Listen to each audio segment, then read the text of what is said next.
Isa sa mga paraang nabanggit to manage your risk is risk transfer. Isang halimbawa nito ay ang insurance kung saan tinatransfer natin ang risk sa ibang institusyon o organisasyon.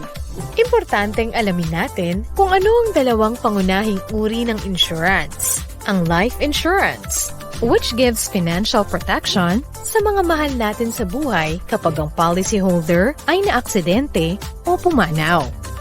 At ang non-life insurance, na nagbibigay naman ng financial protection laban sa iba't ibang mga panganib tulad ng aksidente at pinsala sa ari-arian. Isang halimbawa ng non-life insurance company ay ang Malayan Insurance.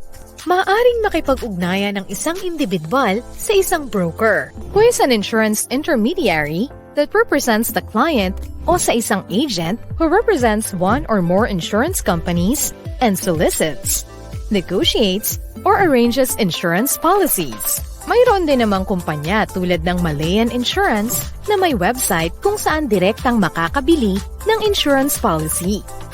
Sa pamamagitan ng pag-submit sa mga kailangang dokumento, ang insurance application ay dadaan sa isang underwriter.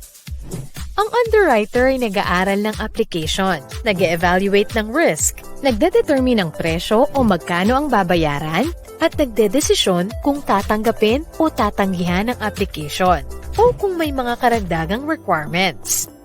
Kasama ng underwriter ang isang actuary na nagkakalkula ng posibilidad ng isang panganib o risk at ginagamit ito upang matukoy ang tamang presyo ng insurance. Kapag na-issue na ang insurance policy, ang policyholder ay kadalasang tinatawag na insured kung sakali sa kasamaang palad nasunog ang bahay ng insured na hindi inaasahan. Dito papasok ang isang claims adjuster na siyang mag-iimbestiga at mag-evaluate ng pinsala at magdedetermina kung magkano ang dapat bayaran sa insured. Ang insured ay kailangan ring magbayad ng deductible.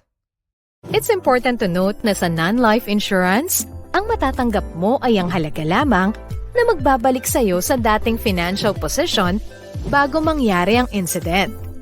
For example, kung ang value ng house bago ang fire ay 1 million pesos, hindi hihigit sa 1 million pesos ang makukuha mo sa insurance company kung ito ay masira. Insure to be sure.